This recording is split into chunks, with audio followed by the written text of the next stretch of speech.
Okay, Karen, Yes. can I vent for a second? Can you vent or Vent. invent? Okay, Vent. they said Can I invent. I was like, sure, what are you going to make? I mean, You can vent. venting I'm good at. As long as it's Inventing, not about me. not so much. No. Okay. How many times have I manifested something Mhm. only to watch it quietly unravel like a cheap Amazon box 2 weeks later? Right? A lot. I did, yeah. Yeah, all the time. See, this is a problem that keeps plaguing me. I found that all the effort I'm putting into it, Mhm. all the vision boards I've created, and all the good vibes I'm putting out in the universe, they're not the problem. Oh, why are you looking at me? I'm not the problem. No, what the problem actually is that I think I'm manifesting on top of patterns I didn't know were actually running the show. So I'm doing it sight unseen, not realizing that I'm just not, it's not anchoring I in. don't even understand what that means. Well, today I brought in someone with a resume twist that you're not going to see coming. Okay. See, she went from high-powered real estate to asking a much bigger question. And the question is, why does reality keep snapping back to the same outcomes? What she's found wasn't another healing modality. It was distortion patterns baked into the blueprint itself, the kind that make manifestation temporary, timelines sticky, and growth feel like pushing a boulder uphill spiritually. And you suck at baking. Big time. So, Wait, I don't suck. I make Well, mean bread. it is me. Yeah. All right. Well, today our guest is going to walk us through why most manifestations don't last, how timeline jumping actually works without the sci-fi nonsense, and why changing frequency at the blueprint level is different from just managing your energy. So if you're tired of fixing the same issue in a new costume, and if you think trying harder is what finally is going to flip that switch, what if the real shift happens when you change the pattern underneath and reality has no choice but to follow? That's the premise of today's episode of The Skeptic Metaphysicians. My name is Will. And I'm Karen. And unlike Mulder and Scully, both want to believe. so we've embarked on a journey of discovery. We've talked to people deeply entrenched in the spiritual and metaphysical world. We've thrown ourselves into weird and wonderful experiences. I even joined a coven of witches. And wait, you joined a coven? Yep, all in the interest of finding something Anything. that will prove that there's something beyond this physical, three-dimensional world we all live in. This is the Skeptic Metaphysicians. Hey there, I'm Will. And I'm Karen. Welcome back to The Skeptic Metaphysicians, where today we're talking quantum shifts, timeline jumps, and why your reality keeps snapping back like a rubber band you never authorized. Ooh. Those hurt. Today's show may get the tiniest bit confusing only because our guest today is another Karen. Oh. This time, Karen Cheong. This Karen has spent decades working at the intersection of pattern recognition, frequency, and real-world results, helping people understand why change doesn't stick and how to shift things at the level where reality actually reorganizes itself. I like that. Yeah, I knew you would. Karen Cheong, welcome to the show. How are you doing today? I'm doing fantastic. I mean, I don't think I could have had asked for a better welcome than that. I'm so happy to be here. You know So what? thank you. It really warms us whenever someone says that to us because I worked really hard on that. He did. Yeah, well, I don't think people realize actually how hard it is to script something funny.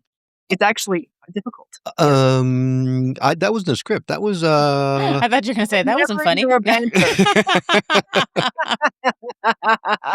All right, Karen. I just want to dive right into it because this topic is really very close to my heart, and it is something that has been perplexing me for so long. Everyone who listens to the show knows how much I've tried. I'm working, and people say I'm working too hard, and this might explain all of it. So she's like the quantum eraser the quantum, because she's erasing the plans. or maybe just shifting the blueprint. Well, that's what I meant. Erase it and then redraw. All right. Well, Yeah. when people say things like me, like that, we keep ending up in the same place, even though we put in a ton of work. What actually is happening beneath the surface? Sure. So I actually, I think I'm more of like a quantum editor. Let's put it that way. Okay. I like that. Okay. So she's quantum red pen. Yeah, it's quantum red pen.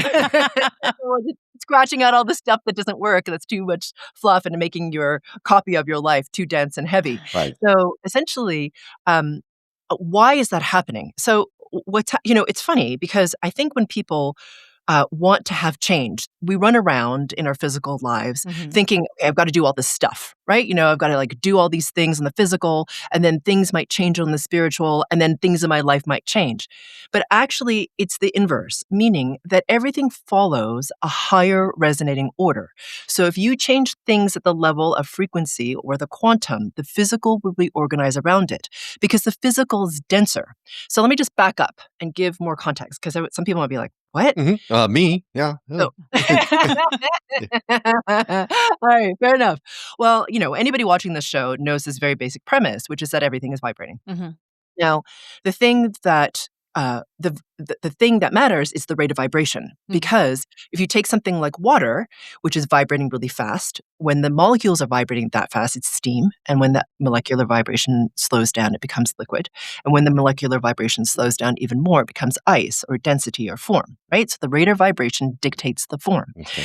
But if you take that idea and you extrapolate it all the way out to consciousness or oneness or pure source or whatever you want to call it, if you take it all the way out to that sort of level, which is vibrating at a rate that we can't possibly even fathom and even measure with our sort of physical tools, that is a rate of vibration, like I said, that's not measurable yet, with our physical tools. But that vibration, because it's the oneness, it experiences one, everythingness.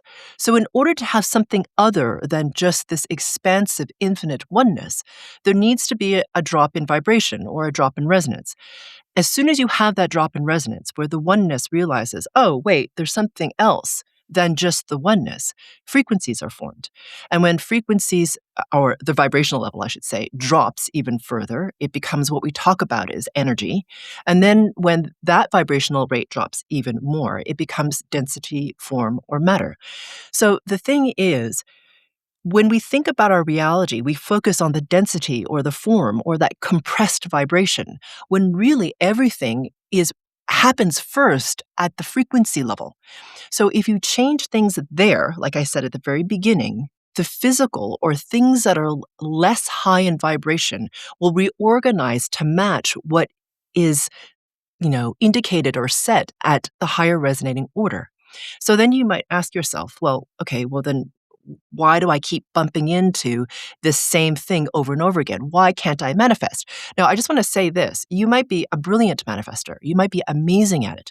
But if you're running distortion patterns of low self-worth or non-deserving or lack of trust in self or fear on some, whatever the thing it is that you're experiencing in terms of a distortion, which I'll get to in just a minute, whatever you manifest will always be conditioned by those distortions. It's kind of like, we all assume where there are these really clear signals that are broadcasting out to the universe, like these clear, like radio signals, when really there's all this static around us. It's like, right? And so here you are thinking you're broadcasting this thing, but it's going through all these layers of static. So what does the universe hear?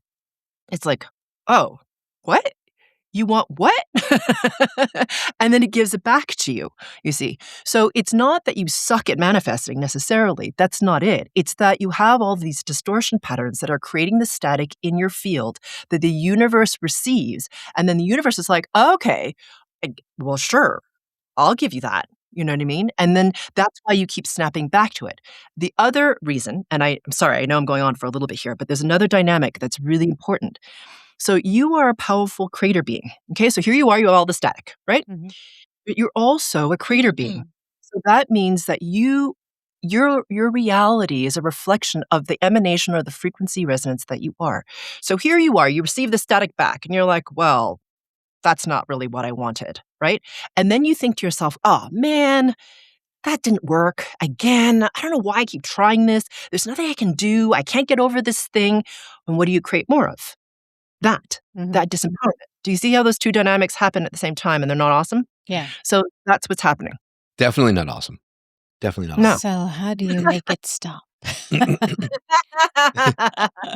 Well, it's funny. It's going to sound overly simple, but it's actually really true. Things on the spirit level from my experience anyway, are not very complicated. We make them complicated as humans. It's simply to release your distortion patterns because it's kind of like, think of yourself as like a hot air balloon, okay? And you have all these You sandbags. got a lot of hot air. I was waiting for you to say that, A actually. lot of hot air. I was going to say, I've been accused of something similar. Yeah. All right. Well, in order for the hot air balloon to rise, you got to chuck out the sandbags, right? So a lot of the sandbags are really representations of those distortion patterns because if you think about it, a distortion pattern is lower in resonance. It's heavier. Okay. So when you start to release the distortion pattern, what happens as a natural consequence is that your frequency resonance rises. You don't even have to really intend it. If you release the lower, heavier, denser patterns, naturally, as a direct consequence of that, your resonance rises. Now, you might ask yourself, well, why do I care about my resonance rising? Well, your resonance rising matters because it affects everything. Okay, everything from how you feel, what you can manifest, what timelines you have access to, your perspective, your thoughts, your emotions. So it's literally like if you imagine there's this field of the infinite, right? So Deepak Chopra has been running about the field since like the 1980s, right? And then McTaggart's been writing about the field. Like all these people have been writing about the field. But why don't we get access to the bloody infinite field of infinite? Like, it's terrible, basically. Like, why don't I get whatever I want, right? Okay, well, the reason is because imagine that you're looking through this tiny keyhole. And the keyhole is dictated by your distortion. So instead of seeing the whole field of the infinite, all you see is what you see through this keyhole. But as you release your distortion patterns and your frequency resonance rises, the keyhole starts to do this. So that means that what you see, what you can access, what you can experience of the field of the infinite expands, which means that everything changes. Like I said, from your perspective, your feelings, your emotions, what you manifest, how brilliant you are, the timelines you experience, who you meet, all that stuff changes because now you have an access point to the infinite that is much higher in resonance than it was before. So recently I saw the movie Age of Disclosure, and people are going to ask, why are you talking about UFO documentary? Well, there's a very specific reason. In the documentary, they talked about the technology that they believe that these UFOs, the UAPs they're calling them now, are using. And basically the craft is enveloped in a time and space bubble that alters, that distorts space-time. And that's how they're able to move so quickly and without liquefying the passengers or the pilots inside the craft, that kind of thing. These distortions sound like, so if someone gets close to it, like someone takes a picture of it, it's going to come out fuzzy because they're actually shooting through a space-time distortion. I'm thinking these things might be something like we are wrapped in these distortion fields, and that's why we are not quite grasping what's happening. Now, are these similar to like limiting beliefs or subconscious programming, that kind of stuff? Yeah, exactly. So distortions are, so let me just back up. So if you imagine yourself, this is how I perceive us. Okay, so I perceive us as spheres of pure source energy vibrating at a very specific rate. The rate of vibration is very unique to you. It's what individuates you. It's what causes you to be you and me to be me. Okay, so when you have the desire to come into incarnation or to form, right? And you, just FYI for everyone listening, you chose this. You wanted to have the experience of embodiment because 99.999999% of the all that is quote unquote nothing. But it's not nothing. It's just not in form. It's actually consciousness, which is a much higher resonance. And only 0.0, whatever many zeros that is, 0.00001% of everything is form. So you get the amazing experience of being in form, even though it can suck sometimes and it's uncomfortable and we can rail against it. You get to experience something very rare. So you chose it. I just want to say that because there's so much in the spiritual community about trying to get rid of form. Your form is a glorious thing. And believe me, I know it can be really painful and uncomfortable at times. However, so here we are as a sphere of pure source energy. And as you drop into embodiment, it's a drop in vibrational level. It must be, because here you was consciousness, right? Higher rate of vibration, and you're dropping into form, denser rate of vibration. When that happens, what looks like layers and layers and layers and layers and layers and layers of duct tape form around the sphere. Now, the sphere there's nothing wrong with the sphere. It's not damaged. It's still awesome. But what happens with it is that it does a couple things. One is it forgets that it's surrounded by pure source energy all around it. It completely forgets. And the other thing is its rate of vibration slows down. Because if you've ever picked up like a ball of duct tape, you know how heavy that is. So imagine your rate of vibration has now just dropped. So the thing is, here you are kind of like sludgy, and we don't really recognize our own brilliance in the sludginess. Now, what are the layers of duct tape? Well, the layers of duct tape are metaphors for your distortion patterns. Now, where did your distortion patterns come from? Well, they came from things like what your ancestors have experienced. So, if you know anything about the field of epigenetics, right, this is the field that Dr. Joe Dispenza and Dr. Bruce Lipton talk about a lot. You'll know that what your ancestors experience very much influences your field. Even though you might not know your great-great-great-grandmother's name, what she experienced absolutely has an impact on you, what your DNA expresses, the choices you make, all that stuff. Mm. You also, of course, have your cultural patterning. You have your religious patterning. And even if you're not particularly religious right now, you grew up in a household that was agnostic, let's just say, I can guarantee you that your ancestors were absolutely influenced by religion. And then, of course, you have your past lives. Now, that's like a little short list of the things that cause the most of those layers that are around us. But the cool thing is that as you start to release them, the sphere does something remarkable. It starts to vibrate faster, and the sphere likes vibrating faster. We all do. It feels good to us. We start to brighten, and it feels less heavy, and your perspective changes. And so it's like a self-fulfilling prophecy because the sphere starts to vibrate faster, which causes more of the distortion to come off, and it causes a lot of people to want to release that distortion. So, and you start to feel lighter, brighter, heavy, and just everything in your life can start to really change. So, an example of that would be, let's say, for example, I had a client who came to me and she was really struggling in her business because she was about to have like what she called a business divorce because she and her business partner were really not getting along Oof, at all. been there, done that. Yeah, and it sucks because, she's the main breadwinner and she has kids. And so she's really freaking out because she's like, oh my God, if this business breaks up and blows up, I don't know how I'm going to provide for my kids. So there's a lot of pressure there. So anyway, she didn't know what to do. She'd read like 100 million self-help books and was doing a bunch of different stuff. And somehow she found me through a friend. And she started listening to what I call group frequency calibrations. And she didn't really know why she was listening to them. She just knew that it made her feel relaxed. Honestly, that was her gateway. She's like, I feel more relaxed. I don't have as much of a chattery mind.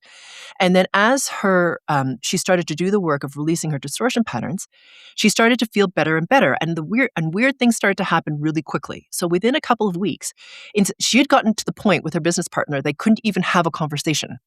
They could, like in the same room, they would just end up screaming at each other. So, but what was weird was somehow her perspective started to open and she was like, oh, I kind of see why this person's feeling this way. So her own position, her own way of being with her business partner changed. And they started to have dialogue and they started to have a conversation. Now, also for context, this person had been working like 14-hour days because she was so driven by her own scarcity. So she's working 14-hour days. She's working in this tiny little office in her house with no windows. She doesn't see her kids. She's freaking out because she doesn't know if this business is going to implode. And all of a sudden things start to shift. So not only is she having conversation with her business partner in a different way, they start to like change how they're doing business. She starts to continue to remove her distortions. They hire a team. She goes from working from 12 hours a day to 6 hours a day because she's releasing a whole bunch of patterns on low self-worth, non-deserving, a whole bunch of stuff. Her resonance keeps rising. Her business, even though she's working fewer hours, starts to really amplify because all of a sudden, out of left field comes all of these different collaboration opportunities. Strategic partners start reaching out. Her business revenue starts to like amplify at an extraordinary rate.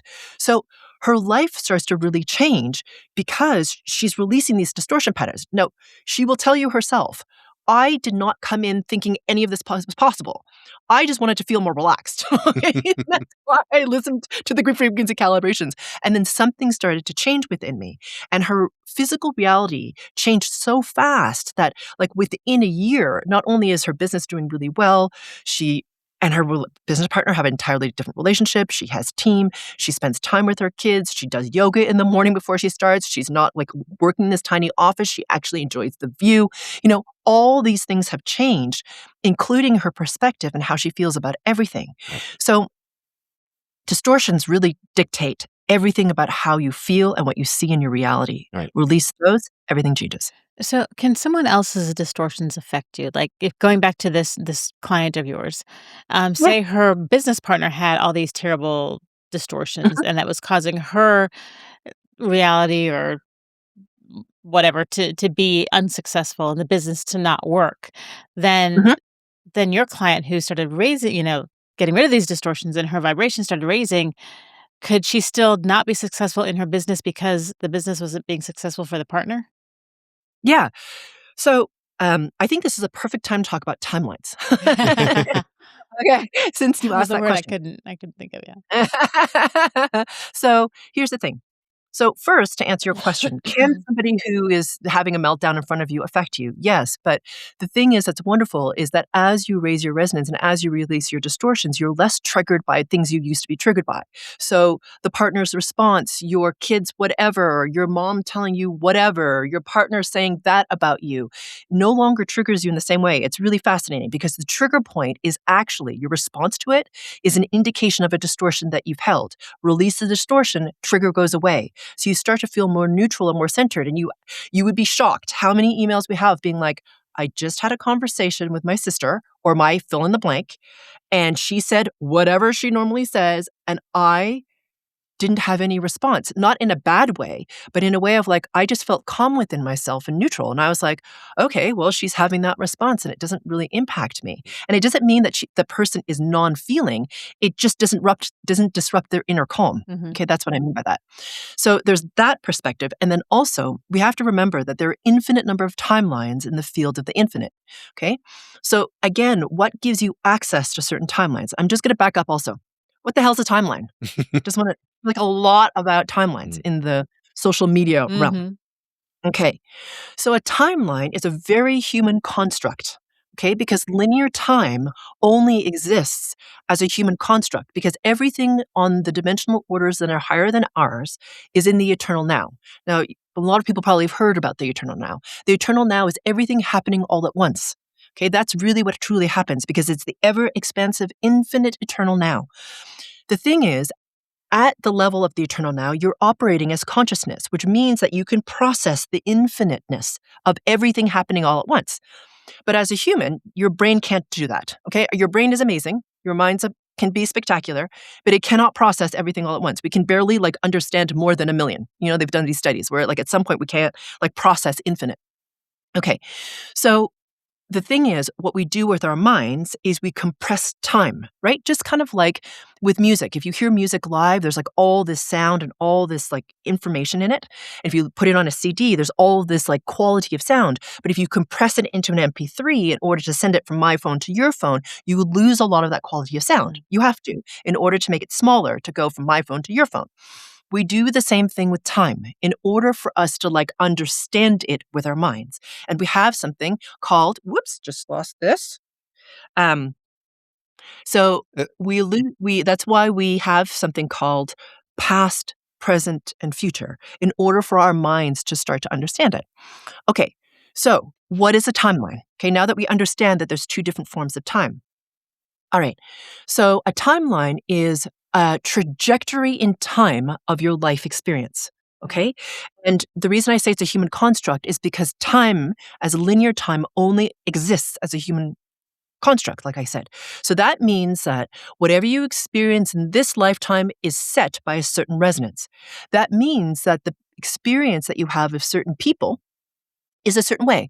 So in lower level timelines, it's sort of like, people are a certain way. So if you think of the movies like, Sliding Doors with Gwyneth Paltrow or like the butterfly effect, you meet someone and then something changes in your life. It's kind of like that. Okay. So different people in your life are certain ways. But when you start to move into higher level timelines, you're meeting not only a different version of you, you're meeting a different version of them. Now, in the movies, it's very like amplified, right? It's like all of a sudden, like your sister is dead, or Ooh. she's now like this, amazing person instead of being this horrible person in this other one, right? It's very exaggerated. But in the infinite, it's like these micro like changes between resonances. But the higher timelines you experience, the different versions of people that show up. So what happened for her, to get back to my story of this woman and her business partner, as she's raising her resonance, her experience of her timelines is shifting. She's entering higher level ones. So therefore, not only is she changing, but the version of her business partner is not the same. So now, it's because we always think of it as static, like it's one thing that we're always on all the time, but it's not. So that version of her changes. So if you think about it, now you might think like, well, I don't know that I've ever really experienced different timelines. You have, you just haven't realized it. So like, just think about it, right? There are times in your life where like you said yes to something or no to something, and then you met a person or you took a course or you did something. And if you look back at that moment in time, if you had not said yes or no, the way your life looks right now would not be the same. You switched timeline trajectories. You didn't know it, but you did. When you raise your resonance, you get more not only choice in terms of like what it is that you get to experience. And I'm not meaning specifically, because there's a lot of weirdness out there about like specifically choose your timeline. If you're really resonating at a higher level resonance, you don't need to specifically choose anything because you're in surrender to the all that is. So it's like you just get to experience timelines where there's more abundance and more joy and more openness and whatever. Now, is there challenge? Of course, because that's how you learn and you grow, but what the challenges look like and how you feel about them changes. So, yeah. So it's the adage, if you want to change the world, start by changing yourself. Yeah. Rings super true at this point. Well, I want to step back just for a second because, and I do want to continue talking about timeline shifts because I've got a very interesting thought about it. But going back to the distortion fields and to Karen's question is about, does your distortion field affect other people? If what I learned a lot just now in the last 20 minutes of talking to you or listening to you. Okay, great. The most important thing that I learned was that it's actually my great grandfather's fault, not mine. Okay, so that's good. Okay, but then Phew, you can sleep now. right. But then a bigger question propped up in my mind is that, well, hell, if I don't clear these distortion fields, is it going to then affect my daughter? And so it does. I have a responsibility to change, to release my distortion field so my daughter doesn't have to face the same challenges that I have been facing my entire life. Or if she doesn't have the distortion fields, would she shift over into a timeline where she experiences a different version of you? No, my daughter stays with me. But is that the case? Is like, do we have to change? Otherwise, my daughter is destined to go through the same challenges? Well, like I said, all things exist in the field of the infinite, right? So she's like all these different versions of her out there. So there are versions of her where she's like thriving, amazing, glorious, awesome. And there are versions of her that are less awesome. Okay. And she has free will, just like you do. And so what she chooses matters in terms of what she experiences. Now, as her father, does what you choose impact her? It does. It impacts her more when she's younger, like if she were less than 5, because she's more in your field at that point. She isn't running her own patterns to the same degree. She isn't as conditioned in the same way. She's less of a identity of her. Make sense? Because she's under 5. So she's this little young child and she's more in your field than she is like really sort of developed into her own person, let's just say. Right.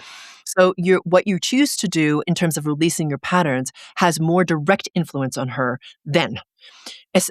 That said, it doesn't mean you don't have influence over her. As you clarify yourself, or meaning as you release your distortion patterns, definitely your resonance starts to rise. So in response to you, she has a response, because it's just imagine, right? So most of us prefer to hang out with the person who's like more fun, more joyful, more happy, like just generally more content, at peace with themselves, than someone who's like miserable, depressed, sad, right? I mean, it's just kind of the way it is.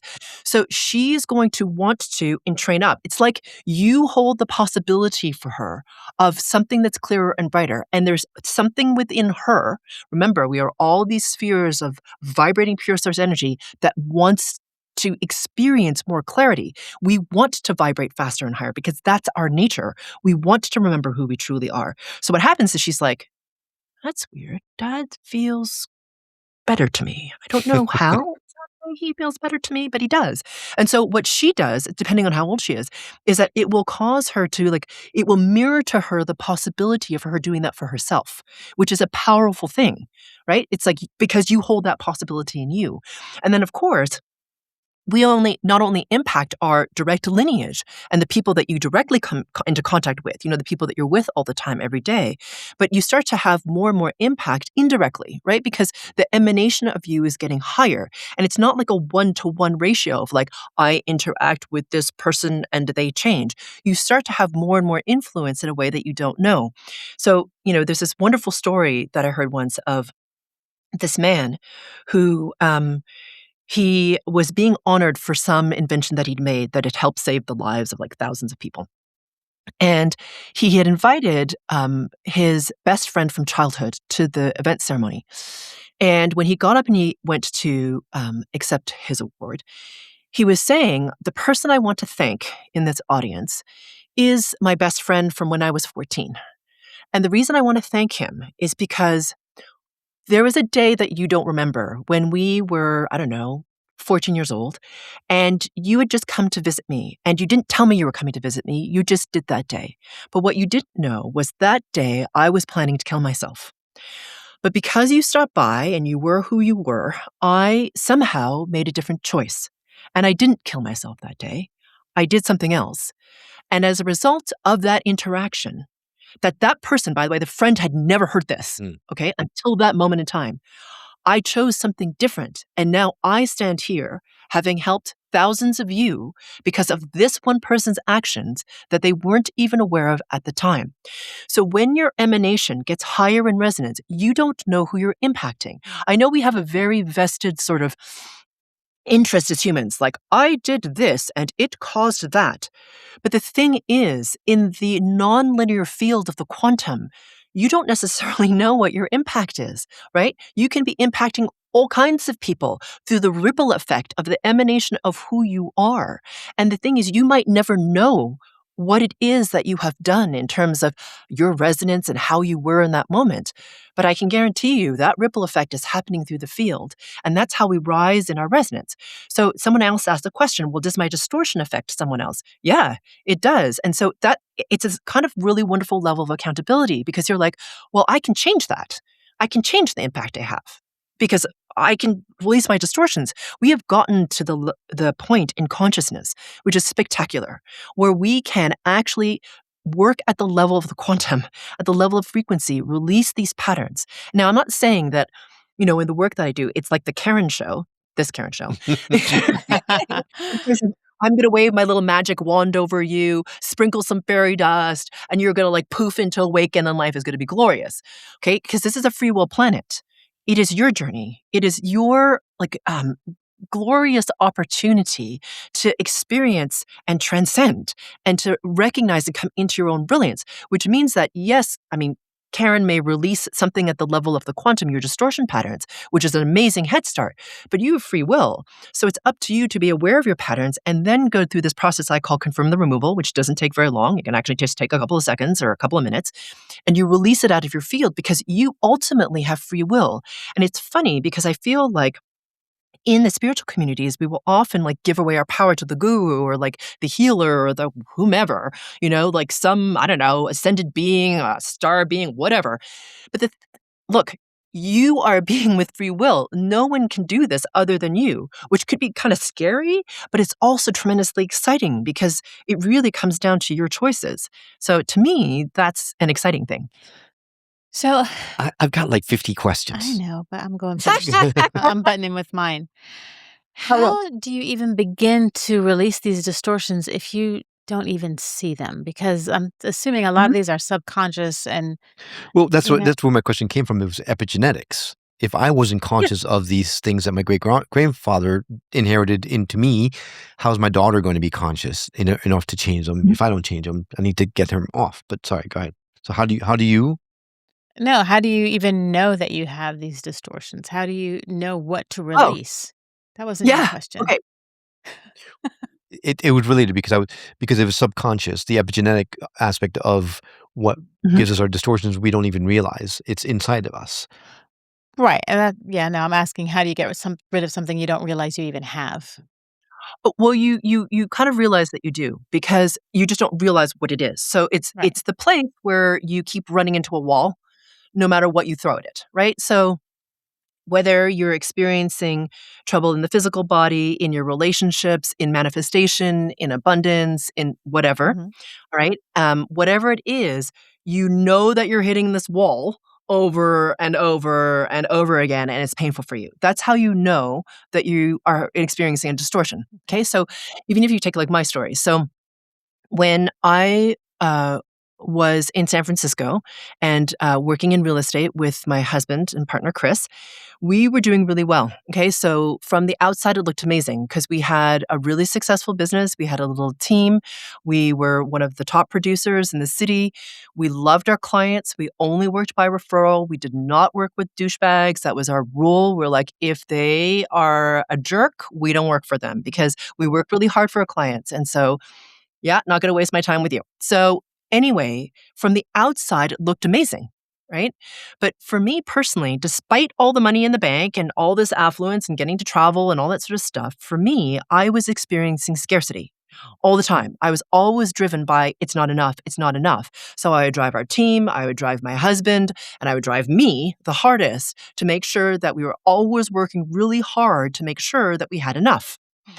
And so this I was and so what I would do often, my little tell for, like, the fact that I was totally freaked out most of the time, is that I would spreadsheet how much cushion we had before we had to sell our house and move in with my parents. Now, I'm not sure why that was, like, the horrible end, but that is what I was spreadsheeting, I okay? mean, anytime And you have to move in with your parents, that's a pretty horrible thought. So I totally get it there, Karen. Yeah, I know. Yeah, so I was just like, I really just don't wanna do that, you know, and I'm from a Chinese lineage where there's this, like, all this pressure to succeed and be affluent, anyway, whatever. So and I was not feeling that way, I was feeling the opposite, no matter how many awards we won and whatnot. So anyway, I knew something was wrong, and I had been doing a lot of internal work, right? So I'd been doing personal development, and I'd been exploring different spiritual modalities, and I've been doing it for, like, over 25 years, and because was the way I was implementing because 'cause I'm like, "Okay, well, that sounds great, but does it work?" You know Yeah. what I mean? I would just I'm like, "Okay, let me just try it and see what would happen." And so some things worked, some things didn't, and no matter what I did, I still couldn't get rid of the stupid scarcity stuff, and I was just like and I think I was driving Chris a little bit mental, to be honest, because it was just such a hard drive. And I started asking this question to the universe. I was like, "What am I missing? What am I missing?" Okay, because clearly I'm missing something. So not only was I feeling scarcity, but I noticed that there was sort of like a ceiling to what it is that we were able to generate from, in terms of our earnings. And we had colleagues who were doing much less for their clients and yet earning more. And I'm like, okay, it's definitely missing something.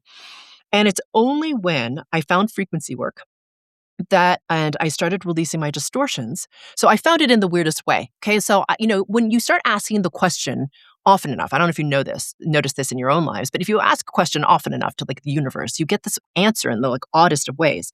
I happened to be sitting on my acupuncturist table after I'd come back from this journey to France. And she asked me as I was getting off the table, "Have you ever heard of frequency work?" And it was kind of like, that scene in The Matrix when Neo, the first one, okay? So this like really The like good one. OG, Right. like the good one. Yeah, the first one. Right, right. Yeah, the first one was awesome, right? So he goes backwards and all the Yeah. bullets go flying by him and like slow motion and Yeah. he picks one out of the air. Yeah, that scene. Right. Okay. Well, I had that kind of experience of time for the first time in that moment. It was a very mundane 40-something-year-old woman's experience in like San Francisco, but still, it was my experience of that because as I was turning, I could see every angle of the room. It's like time just got really slow. So I realized in that moment, I was like, I don't, but I need to. And so I just started doing frequency work because I just wanted to not feel crappy. And it's funny because the first time I ever experienced it, I didn't feel anything, but I knew something had changed. So I kept doing it. I'm kind of funny that way. I'm just like, "Well, I don't really understand it, but that's okay." And within a couple of weeks, Chris says to me, "Hey, have you noticed that you haven't been spreadsheeting lately?" And I'm like, "No." I had noticed that I hadn't been spreadsheeting. And I was like, oh, I haven't been spreadsheeting. This is amazing. And so then I kept doing it because I was just like, well, if I feel like this, like, what else can change? So that's when I started doing it really intensively. And that's when, after of like just because I'm like this, after about 2 years of intensive release, that's what led me to this 9-hour meditation that I had, which I was not planning. Believe me, I wasn't like, gee, today I would love to do a 9-hour meditation. That sounds amazing. But I had it without intending it. And that's when I merged back into the oneness and perceived everything as frequencies and knew that I could change things at that level. We all can. We just don't remember that we can at this moment, but we all can. Yep. So, and then that's when things began, basically, for me. Karen, you are speaking my language. Like we are right. I'm right there on the same wavelength. If we talk about frequencies, we are firing the same frequency, but there's one thing missing. What the heck is frequency work? What are you doing? How did you do it? Sorry. Answer that. I just What picture you shaking. Come on. Oh, frequency work is when someone, okay, so you can't learn frequency work. A lot of people ask me, how do you learn it? Okay, well, it doesn't have to do with a learning because it's not from the mind. It has to do with the resonance level. So when I pierced that veil of forgetting and entered the oneness, the resonance level of me shifted and I could perceive it a different way. So what I perceive now and have since then is the quantum field. So everything in the quantum field is a wave. So to me, and I'm not saying this is the truth for everybody, it's for me, my experience of it, is I literally kind of feel, hear kind of like like I can feel the waves of potential in the quantum field because nothing's solid in the quantum field. It's all wave. It doesn't, what makes something solid is our focus. It's what turns a wave into particle or matter. Right. I mean, there's a double slit experiment. I mean, this is like Schrodinger's done it cat and all, right, Yeah. exactly. Yeah. yeah, exactly, right. So for me, I perceive at the level of the right? At the wave level. And so what I do is, okay, so what are your distortions? Like, why the hell do you have them? Why are they still there? Why can't you not release them? Because remember when I said that you're a powerful creator being? You experience everything through your distortions. Okay, so you believe that that's your reality. So let's just imagine you were sitting on a beach and you saw a beautiful sunset. But instead of seeing a beautiful sunset, you had a filter that was yellow, and then one that was gray, and then one that was green, and one that caused warbliness. So when you look through all those filters, instead of seeing that sunset, what you're seeing is a storm. Eesh. That's what you see. Okay? You perceive your reality through your filters of your distortion. So then what do? I help you dissolve the filters. Okay? So meaning that at the level of the quantum, you can release them. They're just a wave formation. It's just patterns of frequencies. The thing is, why do you have to do something in terms of what I call confirm the removal? Because you have to step into your authority as co-creator and be like, that pattern of low self-worth or non-deserving or fear of not enough or loneliness or whatever the hell it is, it doesn't need to exist for me. And the crazy thing is that it sounds very simple. You're just like, that sounds like whatever, like fluffy magic. I guess it is, but it's also entirely possible. This is why like thousands of people's lives have changed. Now, the thing is, what happens? Well, I literally release the distortion pattern at the level of field. It's like gone. At the level of quantum, everything is instant. It doesn't have this silly thing that we call linear time. There's no delay. What changes things in your physical reality? Well, like I said, you have to be aware of the pattern and then release it. So you do have to name the pattern, Karen, right? You're like, well, I don't know what the hell it is. It just feels crappy. Great.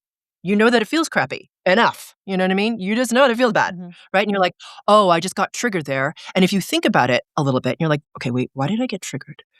Oh, it's because I'm jealous, actually. Or I envy that person and I don't feel like I deserve it, or whatever. Okay. And you're like, oh, that's the distortion. Do you see what I'm saying? Like, if you, it just takes a little introspection and then you're aware of it. But we're not used to thinking about these things this way because we don't realize that we're that they're there. We're creating it with our focus because we experience those filters, right? Like in front of the sunset. We experience those still filters. We think they're real. So then what do? We create more of it because we're like, well, that's real, obviously, right? It's a vicious cycle. I'm not saying it's great. Can you break the cycle? Absolutely. Okay.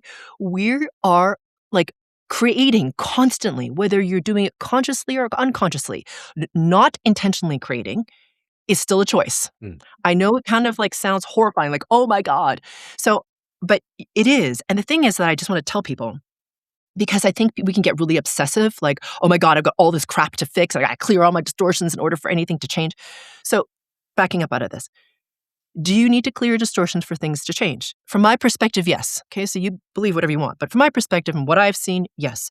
And the change can be amazing. Does it mean that you're like eternally wounded, irreparable, and you're going to have like 5 gajillion distortions until you die? Or that you have to erase all of them entirely?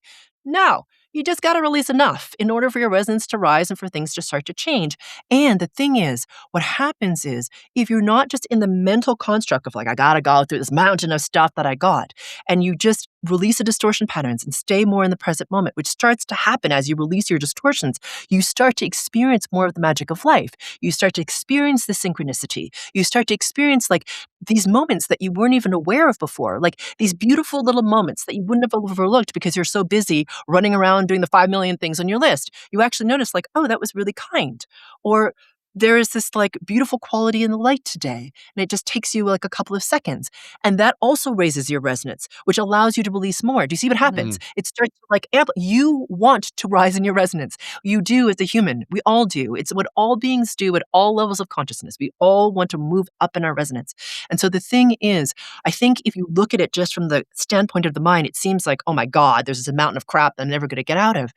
But it's not about that. When you raise your resonance enough, you start to experience your heart space. You start to feel yourself as consciousness. You start to recognize the beauty of you, the beauty of life, the brilliance of life. And I'm not saying that in a super like, oh my God, everything's amazing, when it's freaking not, right? I mean, there's a lot of ugliness out there. Yeah. It's about being aware of that and being like, no, I choose something different and my experience can be different. And I can create more beauty, more of a rise in resonance by being more of me, and others around me will shift. That's the amazingness of ascension, really. So when you're saying, oh, I'm sorry. No, by all means. Others, you just said others around you will shift. Okay. And you hear, so in all of the interviews that we've had, we've talked to hundreds of people and they talk about how, they quit their jobs and they moved and they left the relationship. And do you have to do all that, or can you just mentally get rid of, does that make any sense what I'm asking? Yeah. Like if you're in that work situation, do you have to leave that job and, to get rid of the distortions, or can you just get rid of them in your own mental work and your job will be better? Yeah. So this is not at the level of the mental. So this is at the level of resonance. I just wanted to make that distinction. And I know it's hard to understand because, and I say that as somebody who used to be very mental and very controlling and very fear-driven. Okay. So I'm not littling it. It was very much my experience. And I was always trying to get someone to freaking tell me how to. I'm like, just tell me what to do, what order to do it in, and I'll do it. Guilty. Guilty. Yeah. Right. So I understand your question. Now, what I will say is, as you release your distortions, you start to rise in your resonance, like I've been saying this whole time. But what does that mean? It means nonlinear possibility becomes more possible. So you would be shocked how many people come to me. They're like, I'm having this horrible person in my workplace. I hate them. It's a toxic environment. They're totally abusive, blah, blah, blah, blah, blah, right? That's what happens. I'm like, okay. And I'm like, all right, well, we're going to release whatever the patterns are. And then if they happen to have a one-on-one session with me, which I give less and less of, but anyway, if you happen to have a one-on-one session with me, the number of people who are like, that person got moved to a different group. I was moved to a different group. They quit. I found another work opportunity. Whatever. Things just kind of go like this. And all of a sudden, your reality changes. And it's kind of funny because it's not like you're trying to exactly. I mean, you're in the process of like dealing with your own patterns and you're releasing them. But the more attached you are to a specific outcome, like, a lot of the manifestation processes these days focus on like the technique. instead of the distortion. Because look, like I said, you can be a brilliant manifester and all that sort of stuff, but if you're running distortions, you're going to always like be slammed with them no matter what. But the thing is, if you fixate exactly on what it is you're trying to manifest, you kind of limit what is possible. So let's just imagine this work situation again, right? You're like, person toxic. Okay, I'm going to pretend that I don't have this horrible instinct to want them to be hit by a bus, right? Let's do something like nicer than that, right? But the thing is, as your resonance rises, that resonance no longer is compatible with the emanation or the resonance that you are. It drops away. It becomes something else. Now, do you need to know how that happens or what that's going to look like? No. You know what I mean? It just happens. And so I had this wonderful story of this older woman. She was in her 70s when she found me through her daughters.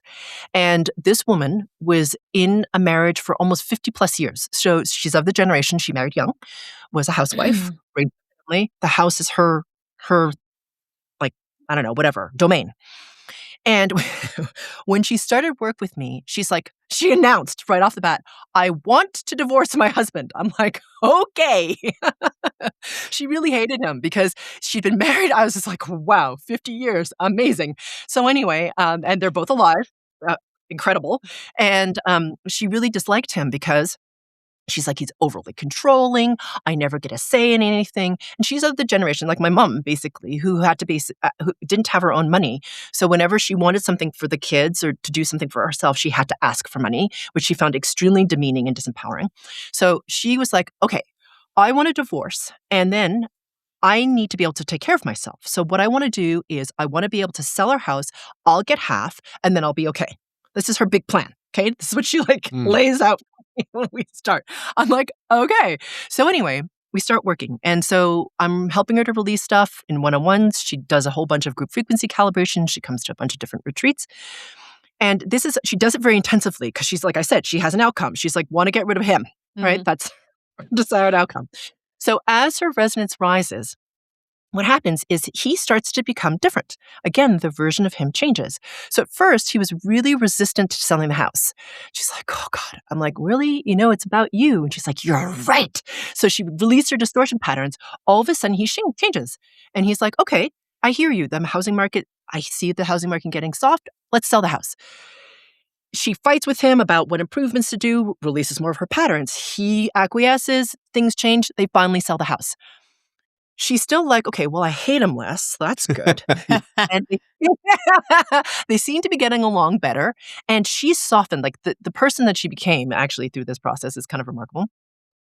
But the day after the closing happened, she's like, okay, money hit the bank account, cha-ching. She's like, I'm going to go in and talk to him. Right? And she had the whole thing planned out. She'd already talked to divorce attorneys. She already had bank accounts set up. Like this woman is like prepared. Okay. So, all right. She goes in. She's like, all right, I'm going to go in. I'm going to ask for the divorce. I'm going to ask for my half of the money before she can open her mouth. Okay. And mind you, she just had an IFC like 2 days before because she wanted to go in and have this conversation from a place of neutrality and a centeredness. So anyway, she goes in and he says to her, I've been thinking about it. I really haven't been listening to a lot in our lives, and I feel like we're entering a different chapter. So what I would really like for us to do is for you to manage the profits from our house and for you to decide what we get to do with them. And she was like, what? Who are you? You know what I mean? And because he'd been so controlling of the money and never let her touch it. And she was so flabbergasted, she didn't make her big announcement. She was like, what else can change? So get this. They end up using their proceeds to buy a sailboat. She decides to stay with him. They're sailing around the world. I swear to God, it sounds like a movie, but it actually has happened in this woman's life. And they're still together and having a great time. So now, it's fascinating what changes when you change. Yeah. Everything in your reality is a reflection of you. Right. So, yeah. So I can't help but think you have a great way of explaining concepts and things like that. You should have your own podcast or something. Oh, wait a minute. You are the creative mind behind a very special, not just the podcast, but the platform itself, right? The spherical. Keep me honest here. Was it Yes, luminosity. spherical luminosity? Spherical luminosity. Okay. Yeah. And that's for the sphere of pure source energy that is you. Wow. This brilliant ball of light. Awesome. Yeah. Spherical luminosity. Well, tell us about that. What is it how do you help people with that? Well, first of all, thank you for bringing up the podcast. So, there are over 250 episodes of Mastering Your World Through Frequencies, which is the name of our podcast. And just like you guys, I know what a labor of love it is to give a podcast. You really have to be in service, actually. So thank you guys for doing what you're doing and bringing what you do to the world, because it's important, Right. especially right Right now. back at you, especially what you're doing with the frequency stuff. Mhm. Well, thank you. And after each podcast episode where we talk about it, so there's always this conversation which is helpful for your mind, but the work is what matters. And so after every single episode, I give away a group frequency calibration that's specific to that episode. So if we're talking about non-deserving, that's what the GFE is on. There are over 250 group frequency calibrations out there for free that you can do. Okay. I also go on YouTube Live every month and I talk about whatever's pressing at the moment. And also, I do a group frequency calibration there live if you want to join that. So there's a lot of free content out there for you if you want to jump in and you want to start to learn more about what frequency work is. And it's a very non-scary way of determining what works for you and what doesn't. And of course, I offer a whole bunch of different things from online workshops to retreats and all that sort of stuff. We were just in Egypt last fall, leading a group of 40 people, and the year before that in Scotland with 50. And so, yeah, we do really important work, not just in terms of for ourselves in terms of our own awakening, our own ascension process, and our own just being able to experience life the most brilliantly possible, but also because as you rise, and I think this is important for people to understand, you have an impact whether you recognize it or not. And so as you rise in resonance, like we talked about before, you ripple out and affect all these people, whether they're seen to you or unseen to you, known to you, whether you, like I said, know your name or not, it doesn't matter. And so what we choose to do at this time, we're in this window of ascension, especially in this year, where consciousness can really truly rise. And I know it looks like hell happening out there. You're like, whoa, ho, okay, meltdown happening, Yeah. right? Because, old systems are breaking and it's just getting really loud out there. And so it's really for us at this time to be aware of and become and remember who we truly are in terms of this creator being in this brilliant ball of light. So it's an important time right now. No question Yeah. about it. If someone wanted to join your groups that are traveling or get a one-on-one, I know you're doing fewer and fewer of them with you, but if someone wanted to reach out to you, what's the best way for someone to do that? To do that. Yeah. So, well, I'm going to offer something really special for your listeners. And before I do that, if you want to find anything, just go to sphericalluminosity.com and you can find whatever you want about whatever it is that we're offering. If you join our newsletter, you'll get to hear about all the stuff that we offer. But and you can go to our Instagram channel, spherical_luminosity, or our YouTube channel, and all this content is there for free. But for your listeners, what I wanted to do was offer something really special because I just feel like you guys are doing, I mean, I know you have your TV channel and you have this and you're just doing so much to help, the world really.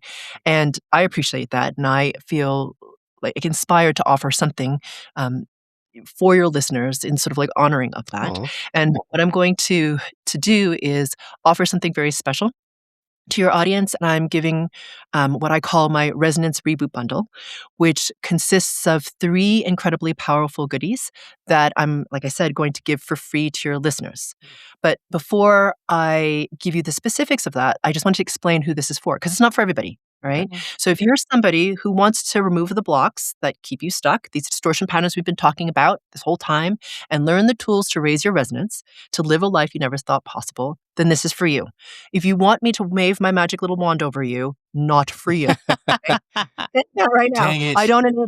No, All yeah. right. I guess I'm out. Yeah. So, like I said, what you really need to do, no matter how stuck you feel, is to raise your resonance so that how empowered you feel and what your life actually looks like can shift.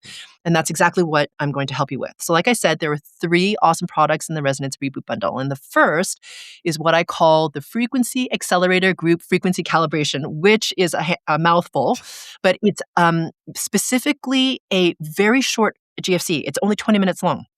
You can put that puppy on in the background. You don't have to be static, sitting on a cushion, wearing white, meditating. You can like throw it on when you're walking the dog. But can I though? 'Cause I like wearing white Yeah. and sitting on cushions. So. Yeah, yeah, exactly. Okay. Yeah, you want to burn that incense? Go for it. Yeah.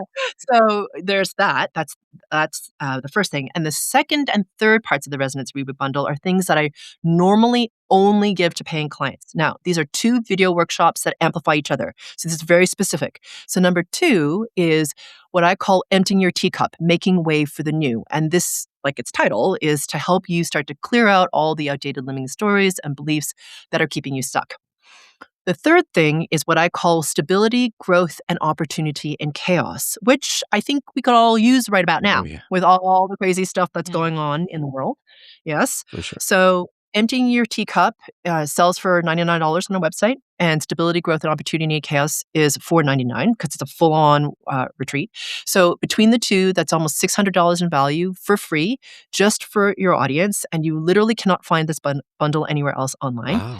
And ultimately, this will help you to finally create momentum. Okay, so you can really start to live a life you never thought possible. And if you want access to the Resonance Reboot Bundle, you just have to go to my Instagram, which is at spherical_luminosity. I'm hoping that can be in the show notes. And just DM me the word reboot 111. So once again, if you want the Resonance Reboot Bundle, just go to Instagram, find me spherical_luminosity, and DM me reboot 111, and I'll get that right over to you. Wow. Well, That is good fantastic. God, Karen. Thank you so much for that. It's incredibly generous. Wow. We are absolutely going to add a direct link to not just your Instagram so that people can do that, but also to your website and to your YouTube, because I think that's all is amazing stuff that you're doing for the world. So thank you so much for that. That's incredible. You heard it here. The only way to get it is to listen to the show. So you congratulate yourself because you just heard how to do it. So yeah. Now, you said it's for our listeners, but can we join in on this? I guess if we re-listen to it. Right. You got to listen to it. Definitely, absolutely. And I just wanted to say one more thing, if you don't course. mind, and that is like you guys are doing such amazingness, Wow. and there's so much like heaviness and fear in the world. Honestly, like it's kind of overwhelming a little bit. And so, for anybody who's listening and is still with us at this point in this conversation, please leave a 5-star review for these guys. Okay, on whatever Aw, thank you.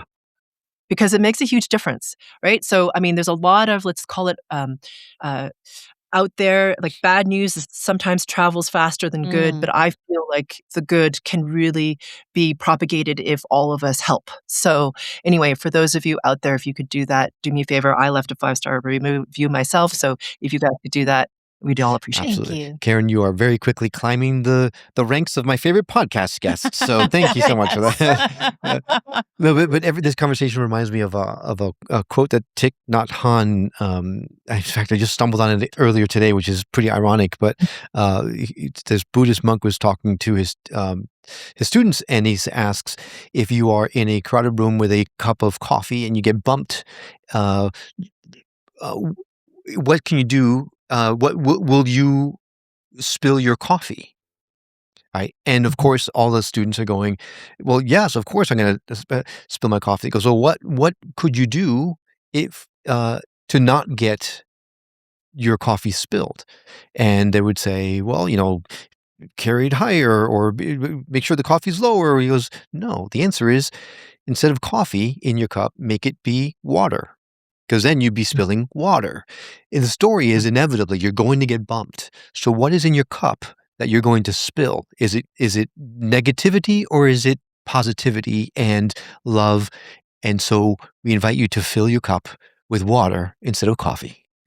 Karen, Awesome. thank you so much for being on the show. Absolutely loved the conversation. So much fun. I am very much looking forward to staying in contact because this was fantastic. And Yeah, we look forward to seeing you again soon. thank you. All right. Okay, well, that does it for this episode of the Skeptic Metaphysicians. Thanks for coming along on this journey beyond the veil. If you're enjoying the ride, don't forget to visit us at skepticmetaphysician.com to dive even deeper into the world of metaphysics and spiritual awakenings. Follow us also on your favorite social media platforms. We're always sharing mind-expanding content and behind-the-scenes fun. And hey, if you're feeling the vibes, help others find us by leaving a review on Apple Podcasts. It makes a huge difference, and we would be so grateful. Until next time, keep questioning, keep seeking, but most of all, keep your mind open.